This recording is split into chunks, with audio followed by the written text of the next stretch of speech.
आपका ज्ञान कैसा है, आपकी चर्या कैसी है, आपका श्रद्धान कैसा है, आपकी आस्था कैसी है। विश्वास गुरु के चरणों में, मित्र के चरणों में अगर विश्वासघात का जन्म दे देता है तो विश्वास नहीं, वो मित्र नहीं, वो दुश्मन से भी बदतर हो जाया करता है। आचार्य ने आज यहाँ में बताया कि जब आपको जो रुचिकर हो सो करो, कब तक तुम्हें बताते रहेंगे। एक बार बता दिया कि कुत्ता भी पूंछ झाड़ करके बैठता है, लेकिन अपन तो उससे भी गए बीते हो गए। सुबह उठते हैं, उससे पहले चाय का प्याला हमारे मुंह में जाता है। सुबह उठते हैं, जैसे उठे वैसे ही अपने, चाहे साधक हो चाहे साधु हो, उनके लिए बताया है अपने उस स्थान से उठें, स्थान का मार्जन करें, निवृत्ति स्थान पर जाकर के अपनी दैनिक क्रिया करें, गुरु के चरणों का स्पर्श करें, पुनः अपने कृत्य कर्मों का शुभारंभ करें। अपन उठते हैं, उसी स्थान पर बैठते हैं और अपना कार्य चालू कर देते हैं। आचार्य भगवंत कहते हैं जिसको आप धर्म ध्यान कहते हो वो धर्म ध्यान नहीं हो पाता, क्योंकि आपने पूरी रात्रि जिस पर गुजारी हो उसके नीचे छोटे छोटे जीव जंतु हो सकते हैं। आप विवेक पूर्वक उठें, उसका मार्जन करें, गुरु की विनय वंदना करें, उसके बाद अपने कृतिकर्म दैनिक क्रियाओं को प्रारंभ करें। आचार्य भगवंत कहते हैं इन छोटी छोटी बातों से हम अपने धर्म ध्यान को उत्कृष्ट धर्म ध्यान में परिणत कर सकते हैं, क्योंकि एक धर्म ध्यान चौथे गुण स्थान में भी है और एक धर्म ध्यान छठे गुण स्थान में भी है। धर्म ध्यान की तारतम्यता में, उत्कृष्टता में, विशुद्धि में अंतर है। एक धर्म ध्यान ये है कि रोज श्रावक मंदिर आता है, पूजन करता है, माला फेरता है, घर चला जाता है, भी धर्म ध्यान चल रहा है मेरा। एक धर्म ध्यान ये है कि मंदिर से जाने के बाद जो मुंह में पानी भी नहीं डालता, क्योंकि उसे पता है कि मेरे अतिथि यहाँ पर आए हुए हैं, उन रत्नत्रयधारियों की जब तक मैं सेवा नहीं कर लूँगा, उनका टाइम नहीं निकाल दूंगा भोजन की बेला का, तब तक मैं अपने मुंह में पानी की बूंद भी नहीं डालूंगा। एक ऐसे होते हैं कि जो आहार देकर के इतने खुश हो रहे हैं कि आज मैंने अपने जीवन को धन्य कर लिया, मेरा जीवन धन्य हो गया, मैंने रत्नत्रयधारियों की अंजलि पुट में अन्न का दान दे दिया। बैठे हैं, इन सब के परिणामों में अंतर है, लेकिन हमें अंतर दृष्टिगोचर नहीं हो सकता। हमारे पास में वो ज्ञान नहीं है दूसरे के मन की स्थित बातों को, दूसरों के परिणामों को हम मतिक ज्ञान और श्रुत ज्ञान से पहचान पाएं। आचार्य भगवंत कहते हैं नाना जीवों के नाना भाव हुआ करते हैं। कोई यहाँ पर बैठ करके निद्रा कर्म का उदय भोग रहा है, कोई यहाँ बैठ करके निद्रा कर्म को जीत रहा है, कोई आंखों को बंद करके आराम से रसास्वादन अमृत का कर रहा है, और कोई इस अमृत को विष समझ करके सोचता है कि कब पूरा हो और कब अपने आगे के पाठ करूं ताकि आहार के समय मैं जल्दी निवृत्त हो जाऊं। कोई विचार करता है कि पानी रखा है, उसका स्नान मुझे करना है, जल्दी से उसकी मर्यादा पूरी हो, उससे पहले मैं यहाँ से पहुंच जाऊं। नाना विकल्प नाना जीवों के अपने अपने कर्म विपाक के अनुसार हुआ करते हैं, उसी के अनुसार हमारे धर्म ध्यान की सिद्धि होती है। अगर किसी गुणवान का हम गुणानुवाद करें तो हमारे धर्म ध्यान की पुण्य की सिद्धि है, और यदि उसका हम तिरस्कार कर दें, अपमान करें और उसके गुणों को कहीं ना कहीं किसी ना किसी रूप में बुराइयों को लेकर के और हटा दें, तो हमारा ये धर्म ध्यान केवल बातों का धर्म ध्यान रहेगा, वास्तविक तो आद्र और रौद्र ध्यान ही रहेगा। आचार्य भगवंत कहते हैं आखिर ये अशुभ परिणाम होते किस प्रकार के हैं। अशुभ परिणाम तो होते होंगे, सबके ही होते हैं। कुंद स्वामी कहते हैं हे विज्ञात्मन, अब तू जग जा, अशुभ परिणामों को समझ के इस अशुभ परिणाम की वृत्ति का त्याग कर शुभ प्रवृत्ति की ओर लग जा। आचार्य भगवान कहते हैं, हिंसा दिस को हादिसु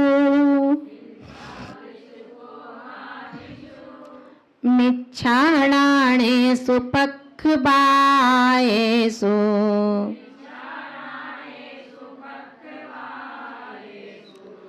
मच्छरेषु मदेषु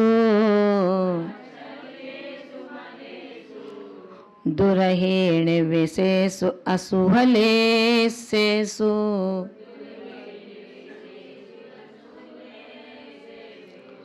बिकहादिस रोदट झाणेषु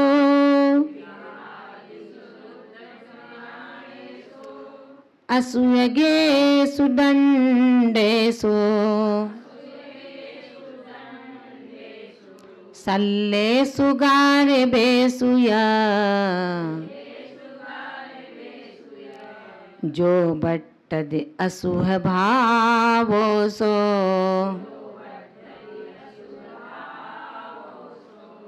हिंसा दिस को हादिसो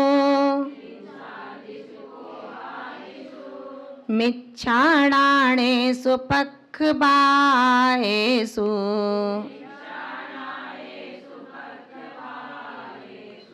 मच्छरेषु मयेषु दुर्हि निवसेषु असूहलेषु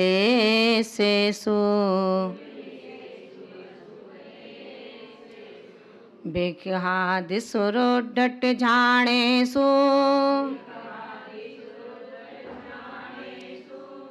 असुयगेषु दण्डेषु सल्लेषु गारवेषु जो बट्ठद असुह भावोसो। आचार्य भगवान कहते हैं, हिंसा दिशो, हिंसा आदि में, कोहा दिशो, क्रोध आदि में, मिच्छा राणेषु, मिथ्या ज्ञानों में, पक्षवायेषु, पक्षपातों में, मच्छरेषु, मात्सर्य भावों में, मदेषु, मदों में, दुरहिणिविषेषु, दुरभिनिवेशों में अर्थात दुष्ट अभिप्रायों में, असूह लेसेषु, अशुभ लेश्याओं में, बिकहासु, विकताओं में, रुड्डट झाणेषु, रौद्र आर्त ध्यानों में, असूयेषु, ईर्ष्या में, दंडेषु, 3 दंडों में, सल्लेषु, 3 शल्यों में, गारवेषु, 3 गारव में, बट्टदि जो बर्तन करता है, जो प्रवर्तन करता है, सो वही अशुभ भावो, वही अशुभ भाव होते हैं, उनको ही अशुभ भाव जानना चाहिए। क्या समझ में आया? अभी अपन ये नहीं समझ पाए भी क्या नहीं कर रहे हैं। अपन प्रश्न करते हैं ये कि भाई बता दो हमारा क्या गलती है, क्या काम बाकी है, हमें क्या करना चाहिए। हम रोज़ ये तमाम अपने प्रश्न अपने माता पिता से, अपने बड़ों से, अपने मित्र से इन बातों की चर्चा करते हैं। आचार्य कुंद स्वामी ने बड़े सरल शब्दों में बता दिया, जब मेरा परिणाम हिंसादी भावों में है, जब मेरा परिणाम दूसरों को नीचे गिराने में है, जब मेरा परिणाम क्रोध कसाय आदि में है, जब मेरा परिणाम मिथ्या ज्ञानों में है, पक्षपातों में है, मात्सर्य आदि में है, मदों में है, दुष्ट अभिप्रायों में है, अशुभ लेश्याओं में, अशुभ लेश्या कृष्ण नील कापोत इनमें है, विकथाओं में है, आद्र रौद्र ध्यानों में है, ईर्ष्या में है, दंड में है, शल्य में है, गारवों में है। बस हे विज्ञात्मन, ये ही है अशुभ भाव, इनको ही छोड़ने का पुरुषार्थ कर। रिद्धि गारव, रस गौरव, शाद गौरव, ये 3 गारव हैं। इसके बाद आचार्य ने हमें उत्कृष्टता है, गारव के परिणाम उससे भी ज़्यादा तीव्र होते हैं। तो इसमें जो अभिमान का ही एक बड़ा रूप है। अब जो हमने ईर्ष्या में, पक्षपातों में हम अपना मीठा व्यवहार दिखाने में कितना दक्ष हैं। आप ये देखें कि एक संसारी आत्मन जिसको ज्ञानी आत्मा कहा गया है, बुद्धजन उसको पंडित कहते हैं, ऐसा ज्ञानी आत्मा यदि अपनी विद्वता को ताक पर रख करके केवल वाक चातुर्यता से कि मैं किसी का बुरा न बनूं, लोग मेरी प्रशंसा करें, लोग मेरे इर्द गिर्द घूमते रहें, उसे कहीं ये न्याय और अन्याय का ध्यान नहीं रहता है, क्या सही है और क्या गलत है। आचार्य भगवंत कहते हैं ये पक्षपात भी एक अशुभ भाव है, जहां पर कुछ ना होने पर भी हम उसको अपनी बातों से चढ़ाना जानते हैं, जहां सब कुछ है उसे उतारना जानते हैं, जहां जिसको जैसे हमें करना है, क्योंकि आज आपके पास वो शक्ति मौजूद है, उसका हम दुष्प्रयोग करके अपनी शक्ति को नष्ट करने में लगे हुए हैं। आचार्य भगवंत कहते हैं जो मात्सर्य में जीता हो, भैया सम्यक दृष्टि है ना, अपन तो सब सम्यक दृष्टि हैं, और फिर भी पूर्व के जो भोग भोग करके आए हैं घर में, उसको कुछ नहीं है तो पढ़ाते पढ़ाते ही बोलने लगते हैं। बताएं किसको भाई, दो बैठे दो को समझाएंगे, चार बैठे तो चार को समझाएंगे, पूरी सभा है तो सभा को समझाएंगे। आचार्य भगवंत कहते हैं उदाहरण देने हैं तो अपने मत दो, आप महापुरुष नहीं हैं, आप महापुरुषों के उदाहरण दो।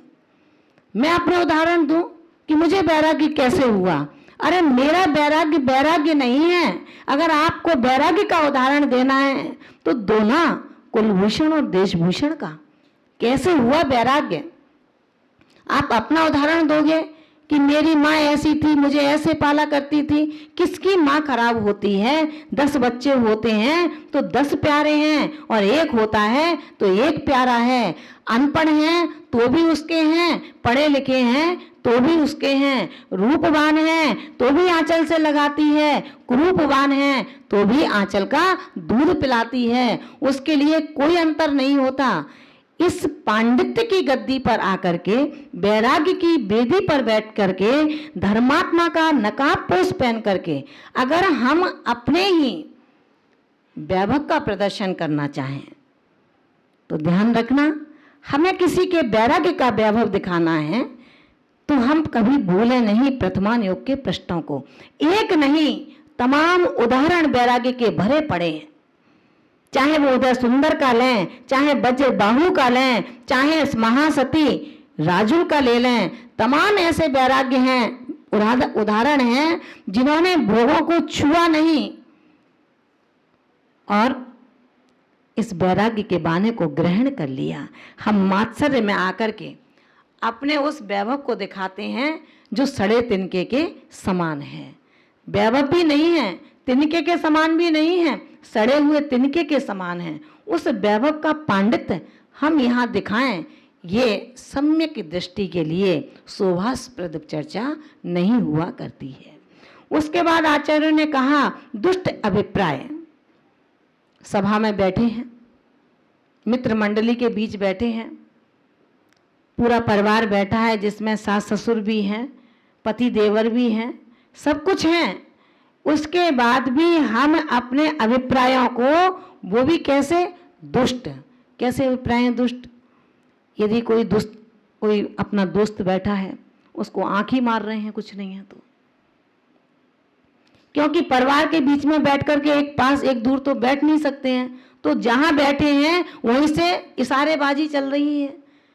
गुरु की सभा में हम बैठे हैं, माँ जिनवाणी जहां विराजमान है वहां पर माँ जिनवाणी का हमने श्रवण नहीं किया, वरन हम दो मित्र बैठ करके तीसरे की बुराई करने लग गए। और जैसे ही दृष्टि गुरु की गई, उन्होंने कहा भैया क्या चर्चा कर रहे हो, तो दूसरे का पैर दबाया दुष्ट अभिप्राय और कहा कुछ नहीं माता जी, बस जो आप बता रही हो उसकी विशेष चर्चा कर रहे हैं। आचार्य भगवंत कहते हैं, रे विज्ञात्मन, तू कितना दुष्ट है। इतने खोटे कर्म किए जिससे तुमने अपनी पर्याय को और अपनी इस वेद रहित आत्मा को स्त्रीलिंग से बेष्टित कर दिया, फिर भी तुम्हारा दुष्ट अभिप्राय खत्म नहीं हो पा रहा है, फिर भी तुम्हारा पक्षपात अभी तुमसे दूर नहीं हो पा रहा है, फिर भी तुम क्रोध कसाय आदि को छोड़ नहीं पा रहे हो। कितना और पाप करना है। अशुभ लेश्याओं को तुमने अपना स्वभाव बना लिया है। लेश्याओं का जन्म कब होता है?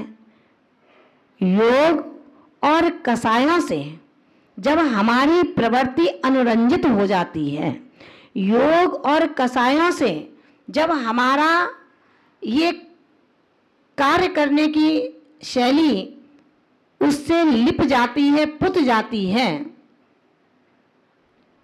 उसे लेस्या कहते हैं। अगर शुभ लेस्याओं से लिपि पुती होती तो कल्याण हो जाता, क्योंकि अशुभ लेस्या से पुती है। कारण कि अनादिकाल की जो संतति कर्मों की चली आई, उसमें हमें जो संस्कार हैं वो कुल के संस्कार हैं, जाति के संस्कार हैं। अगर धर्म के संस्कार होते तो ये सब कुछ आज नहीं होता। किसी ने कुल का मद करके जन्म लिया और जाति का मद करके मृत्यु की सैया को ग्रहण कर लिया। मेरे पिता इतने सम्मानित हैं, मेरे पिता इतने ऐश्वर्यवान हैं, ये कुल का मद कहलाया करता है। मेरी माँ इतने बड़े पिता की पुत्री है जिनका नगर में नाम चलता है। मेरे माँ के जो पिता हैं वो एक बड़े प्रशासक हैं। ये जाति का मद है। इस जाति के मद में, इस जाति के संस्कारों को कुल के संस्कारों में अनादिकाल से ये आत्मा भ्रमित करता करता उन्हीं संस्कारों को लेकर आज इस दुखम काल में जन्म लेकर के भी धार्मिक संस्कार को प्राप्त नहीं कर पा रहा है। गुरु तो देने का कोई प्रयास कम नहीं करते, लेकिन हम अपने संस्कारों को छोड़ नहीं पा रहे। जैसे कुत्ते की टेढ़ी पूंछ को कितना भी सीधा करो, लेकिन कभी वो सीधी नहीं होती है।